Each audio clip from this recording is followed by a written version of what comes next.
May I speak with you? You go to this microphone for me.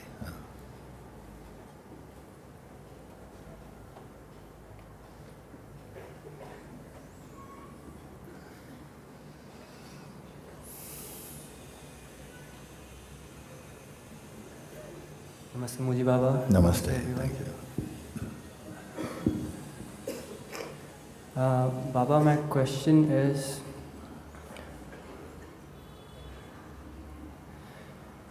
I can't seem to slow myself down to be able to experience this isness.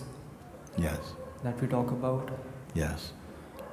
You're saying you don't seem to be able to slow yourself down or your mind down or whatever, yes, so that you can experience the isness.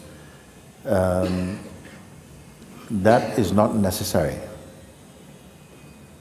because there is no condition standing in front of the isness as a barrier.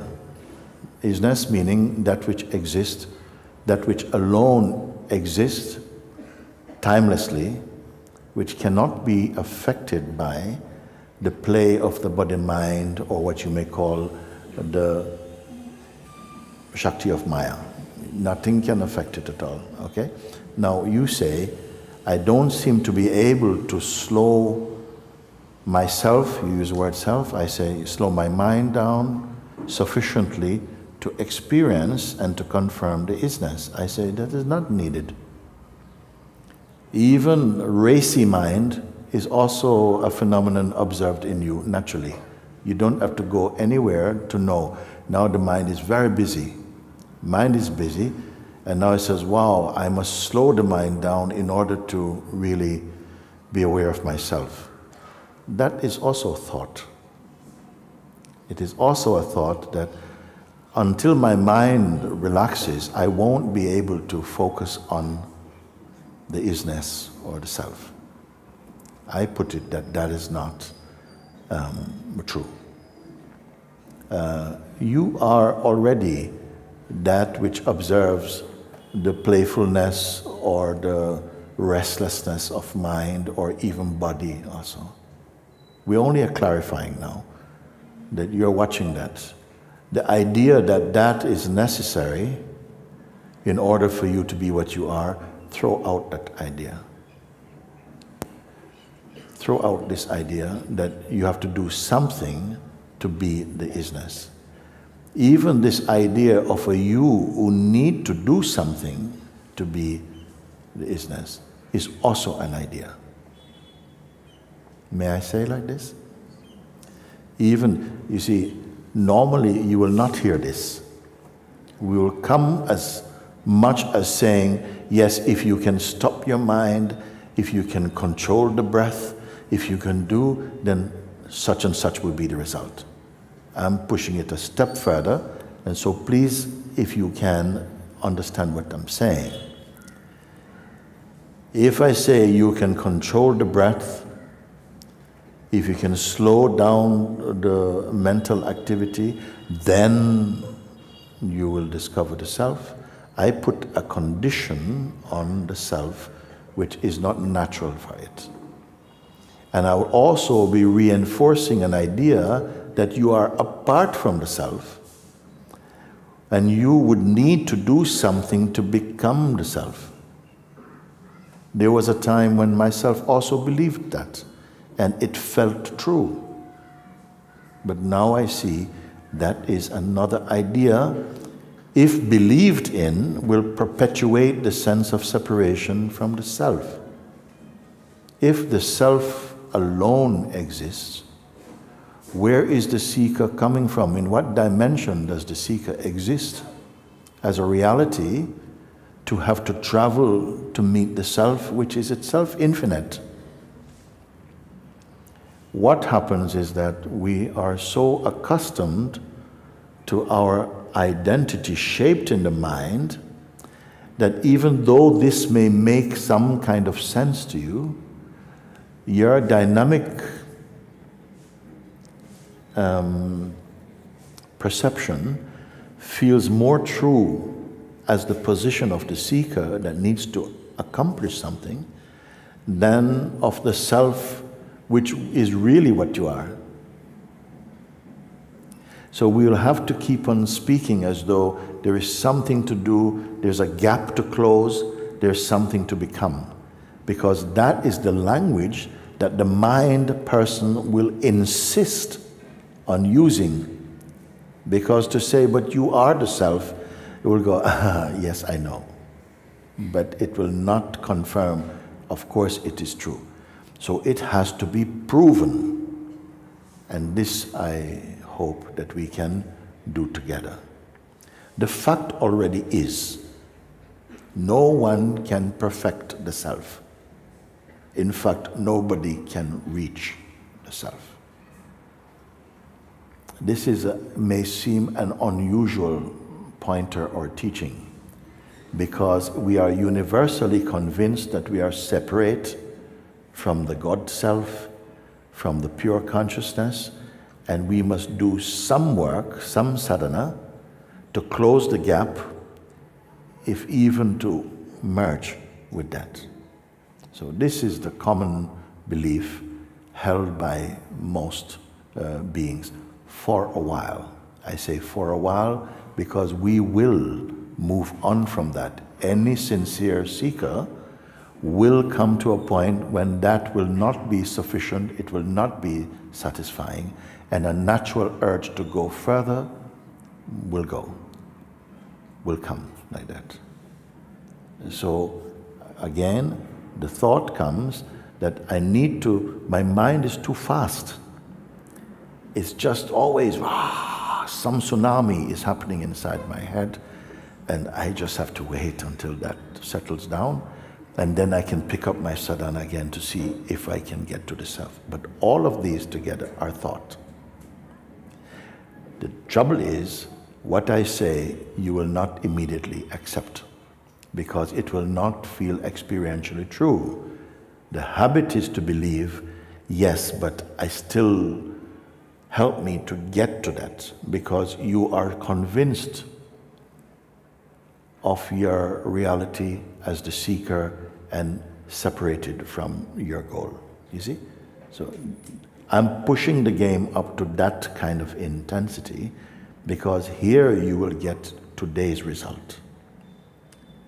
Otherwise, I am promoting a journey that may take, we don't know how long. We don't know how long we have been on the road of seeking also. Now it has become clear what is the misunderstanding. What is it that creates this sense that even we are under some spell? Why we can't get it? Because the we that, or the I that you think you are, itself promotes separation.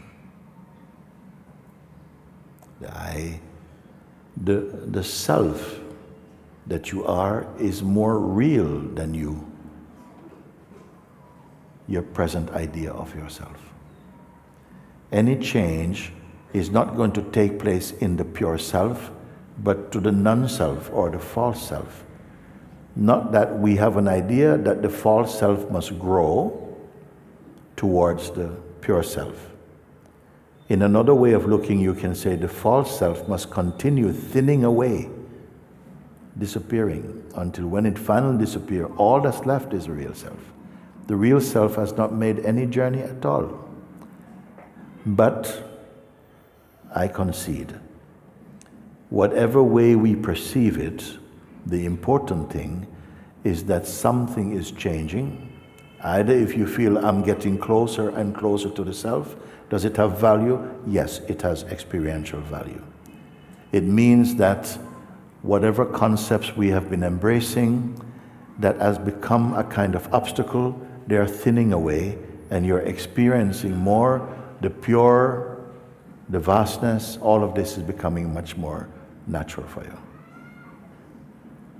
I need to take the time to explain this again, so that now when we come back to your question, which is, my mind is too restless. My mind is too restless, and many people ask, please bless me, please help me to have a calm mind. But I'm telling you mind bypass.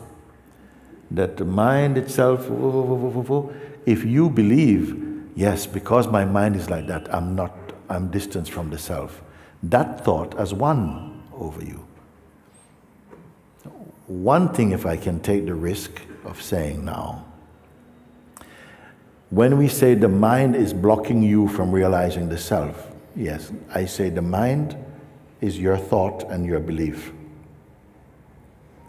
May I say something else? That you who believe in the mind also is a mixture of something false and something true. I don't know if it is too early to be speaking like that.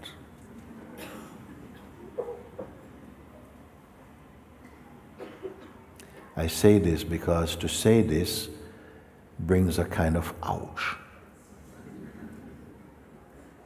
Because something is protecting and preserving the identity of a seeker. God is playing all these roles and all these stages of belief in the journey of self-discovery. And it is a wise game, and it is quite fair, actually. But I don't want to go too far into that right now. I would prefer that the seeing becomes so clear that the false cannot be found anymore.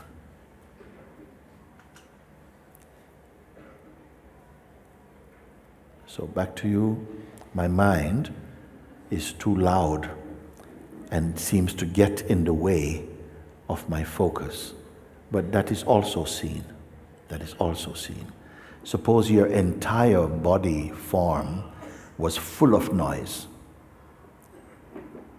You are also the witness of that. But here is the real mischief. When that is believed to hide the self, which is infinite, and is there also more pronounced in the one who says, even the mind is so noisy right now, and knows that that makes no difference to what I am. But we will have to confirm, and it will have to be experienced in such a clear way that you are the self. You're not believing you are the self that you come to see, but I can only be this. Everything else is only apparent, and everything that is apparent is watched by me. You see?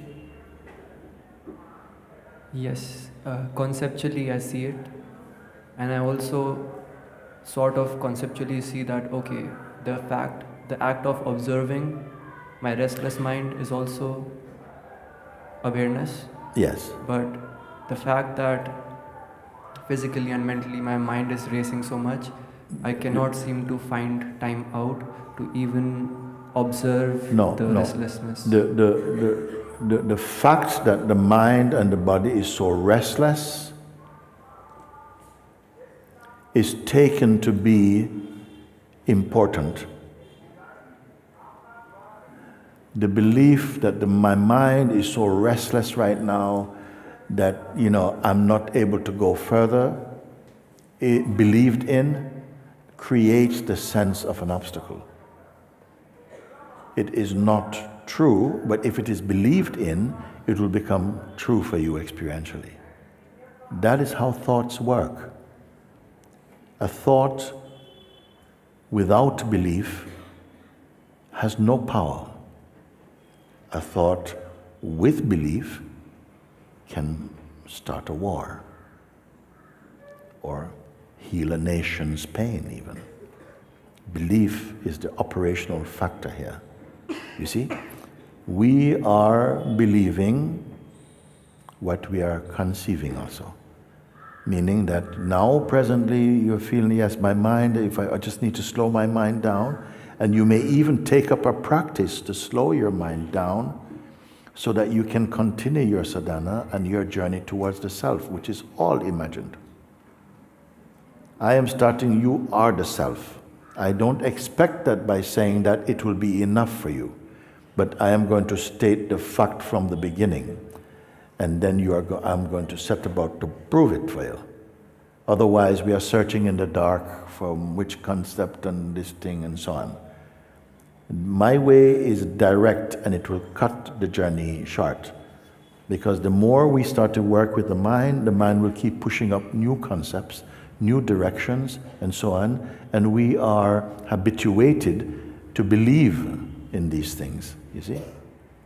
So, because I cut it, then sometimes what may happen is that it may produce within you some frustration. The seeker will feel frustration, which is also observable, by the way. If it is observable, sometimes you feel it is observable, but at the same time, I really wish it was gone. Understandable also, no? I just have to find what works quickest and best for you. If you can see that you said something earlier, but this thing here of the mind and the mind noise, the whatever, all this shaking, I understand you say conceptually, did you say? I understand it conceptually? Yes. What makes the difference between conceptual understanding and true understanding? Why did you label it conceptual? What is the difference between saying, I understand this thing mentally or conceptually, or, ah, yes, good. Yes, whoa, the serum is in. What makes the difference? Could it possibly be habit also? Something just won't accept to be open enough that will drop in more, that you say it's still something in my mind is using it. Maybe you mean my mind has taken those words, that, you know, it needs to slow down. It's telling you, you need to slow down the mind in order to reach the self. And if that is believed, the mind has purchased a lot of time. Because it says, you're going to keep practicing to slow your mind down. That's going to take some time. That's very good. But if you know, but no, that's not true. To slow my mind down, what's that to do with the self?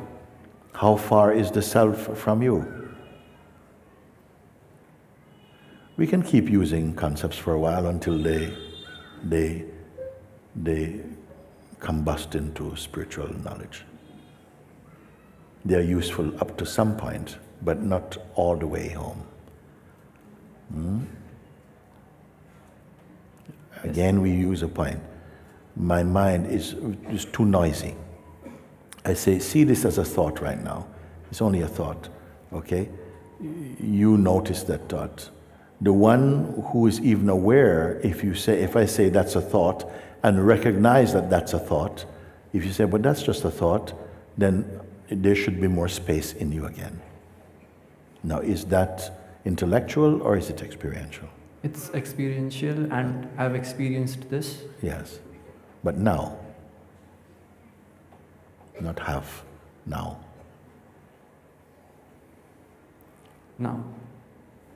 But what scares me, or what my problem is I experience... What's scaring you now, or what scared you in the past? Right now. Okay, what's scaring now is I know I'm here, and I can see it, I experience it. What? It meaning? This state of being able to even see the restlessness. Yes. Okay. But in the past, I've been through different meditations. What scares me about myself or this habit pattern is this rush, and like I've tried different meditation techniques or yoga, and I keep on moving, jumping. So what scares me is, okay, I see something very simple, very easy here, and I resonate with your teachings, and I've experienced it experientially.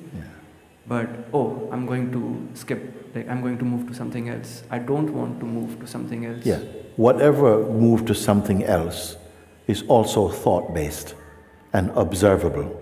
Stay with the weakness, but don't clothe it into some shape. whatever you say, when I leave from here, what scares me, when I leave from here, my mind will pick up another technique to try and do something. The weakness has changed? No. No, stay as the weakness.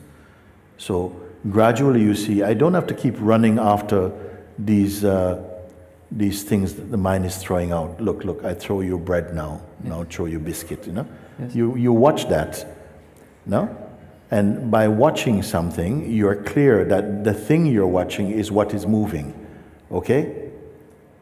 You cannot be that because you are here to observe the coming and going of those thoughts, feelings, sensation, ideas, no? Yes. If you were them, when they go, you would also be gone. But you're here to witness, but I'm still here. Now it's not strong anymore, it's gone. Pay attention to the weakness. We are too much projecting energy into the traffic and forgetting you are the witness of this. Get stabilized in the weakness. How? Try to witness the weakness. Stop for a second. We are normally witnessing this thing going on, this thing going on, and we each telling the story of what's going on, which is totally subjective, by the way. No one's point of view is universal. But we're in the habit of that. The weakness simply is witnessing, no? Witnessing, okay? It's aware that even witnessing is not really doing, it's happening also. If you take your attention from the traffic of what is moving and just put it more just on the environment and the ability of witnessing, does the witnessing have any story touching it? You can do this now also. Anyone can do. If instead of the habit of going out into the crime scene, you stay only as the neutral witness, is the witness moving? Is the witnessing the source? The witnessing is present. The witnessing, no? And then also the traffic of things reported about. If you pay attention, just let the attention rest inside the witnessing. Is it spacious or is it claustrophobic? No. It is spacious. May I take one step earlier also? Could I also say that the act of witnessing or the function of perception is also perceivable? Anybody with me? That even the functioning of witnessing, that even seeing is also perceived. Seeing is seen also. Are you stretching to reach where I'm speaking? Actually, it's effortless. It only needs to be reminded of you and you find that you are here. Do you travel to here? Did you have to step back physically? Or just the fact that it is pointed out to you again, and ignorance or a lesser seeing become more distant? You're simply here. You, the original one, does not need to move at all. The traffic of reported sensation and so on, that is moving. The witness, relatively, is not moving. Okay? Pay attention, be aware of the witnessing itself. And what happened? The mind wants to tell the story what is happening. When you're telling and believing the story what is happening, you are unaware of you who is seeing this, including the story. If you can catch what I'm speaking, okay? You can cut these delusions very profoundly. It may take a while to stabilize in the total seeing, but you're not just running around in the bush anymore. The mind, the movement, and all of this stuff, you keep identifying with it, so you experience instability in yourself. I say yourself cannot be unstable or instable. You are the witness of even some things are so subtle that there are no names for them, yet they show up in your consciousness. That is the power of consciousness.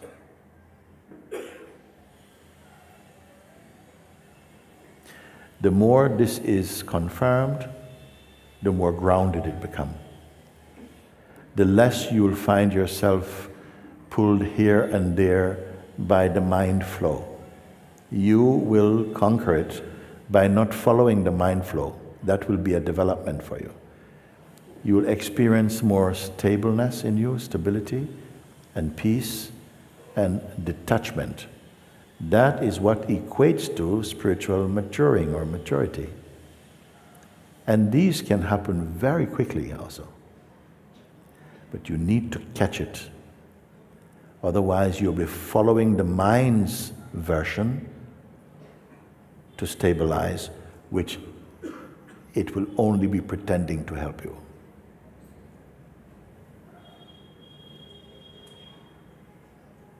Yes. If I try to be polite, then I'll just say, okay, and go away.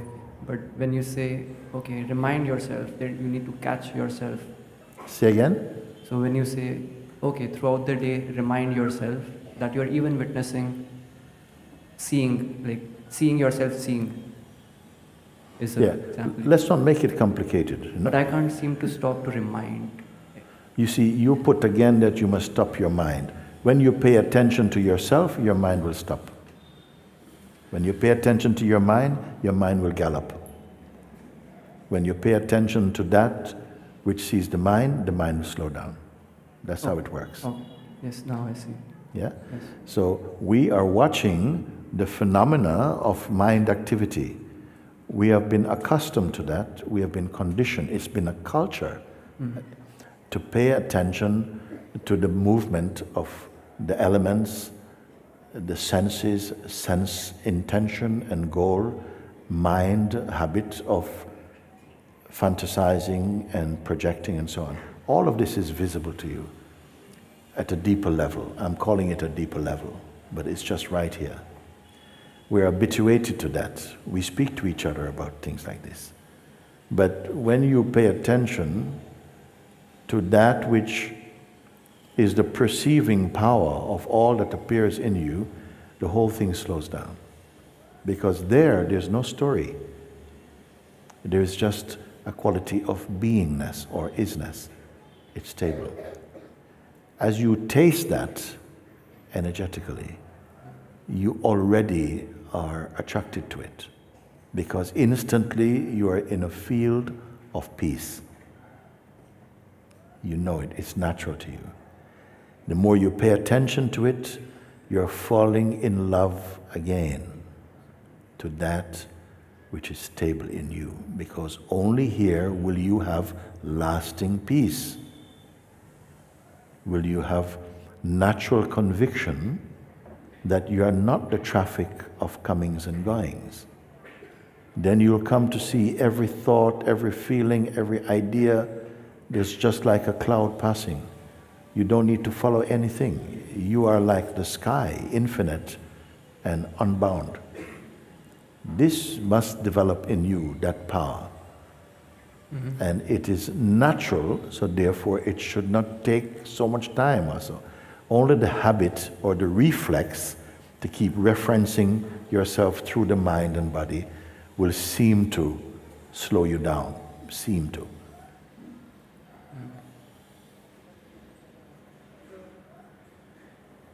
Yes, thank you. Thank you for now.